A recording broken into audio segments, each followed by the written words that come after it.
Este canal tiene el propósito de abrirle los ojos a México. Gracias. Hay un miedo que todos los mexicanos sentimos en algún momento de cada elección, que nos hagan fraude. Y no es exagerado, basta darse un clavado en la memoria para darse cuenta que la historia de México está plagada de casos donde todo apunta a que el ganador nada tiene que ver con el voto ciudadano. Pero, ¿cómo se orquesta el robo de una elección?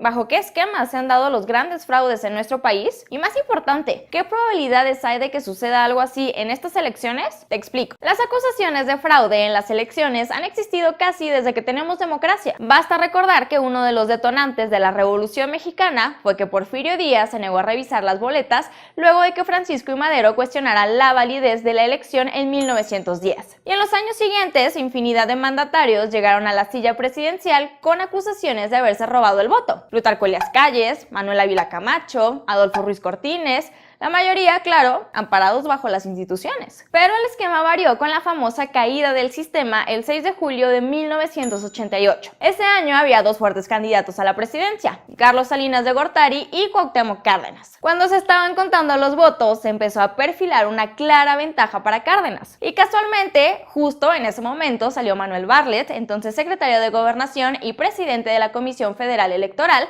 a decir que el conteo se suspendía debido a una caída del sistema. Cosa curiosa, porque cuando se recuperó la ventaja, aparentemente era para Salinas, y una semana después se anunció que había ganado el priista con el 50.4% de los votos. Por lo que no es de extrañar que desde entonces Cárdenas y sus simpatizantes acusen que hubo un enorme fraude y que ya desde sus primeros días Salinas se convirtiera en un enemigo público. Otro caso icónico de esos años fue la llamada concertación en la elección a la gubernatura de Guanajuato en el 91. Ese año, el priista Ramón Aguirre le ganó con ventaja al panista Vicente Fox, pero se anuló la elección bajo el argumento de que había habido muchas irregularidades. Algo extraño, porque eso nunca le había importado a las autoridades. Al final, Aguirre nunca pudo tomar protesta y se nombró a un gobernador interino desde el Congreso Estatal. Y en las siguientes elecciones, Fox fue candidato otra vez y ahora sí ganó. Por eso, para la historia se quedó la idea de que la actuación de las autoridades a su favor había sido un regalo de Salinas como parte de un pacto con el PAN. Y bueno,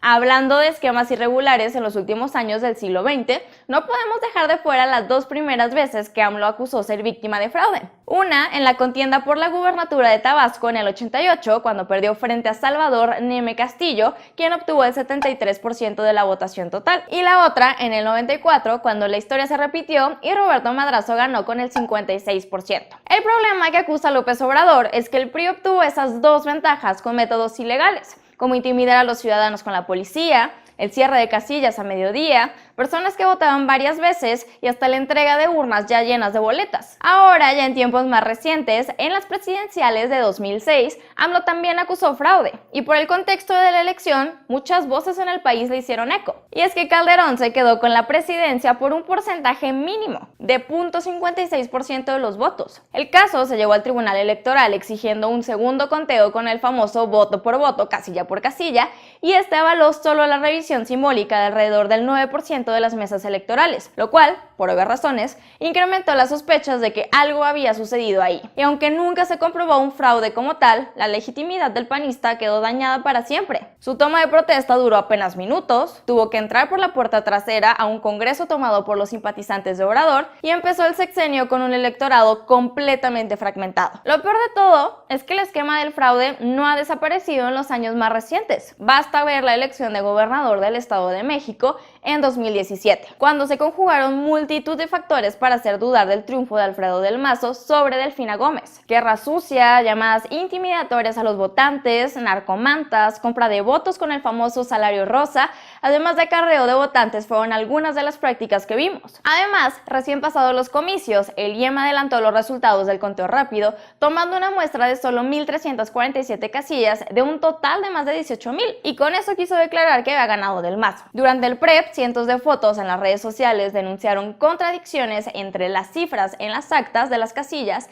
y las que mostraba el sistema. Y cuando el caso escaló hasta el Tribunal Electoral del Poder Judicial de la Federación, en lugar de aclarar, oscureció. El organismo resolvió en fast track los 127 juicios de inconformidad por la elección. De las más de 6.000 casillas impugnadas, solo anuló 79 y validó a pesar de las irregularidades el triunfo de Del Mazo. Pero ojo, que los fraudes no solamente se concentran en la alteración del resultado final. Hay mecanismos más sutiles que en la práctica también sirven para ganar una ventaja fuera de la ley. El más clásico es la compra de votos. Lo hemos visto en todos los comicios de la historia reciente. Las tarjetas de Soriana en 2012, la entrega de pantallas en 2015 y las más de 150 denuncias que tienen registradas Acción contra la Pobreza, entre las que se incluyen la repartición de miles de pesos en efectivo a cambio de apoyos. Otro método es el financiamiento ilegal. A gran escala lo vimos con los millonarios desvíos de las arcas de Veracruz, Chihuahua y Tamaulipas para pagar las campañas del PRI en 2016. Y antes, en 2012, cuando entre otras cosas Asismex le entregó a ese mismo partido 15 millones de pesos. Y hay que mencionar en la lista los intentos de intimidación, que van desde amenazas de terminar con programas sociales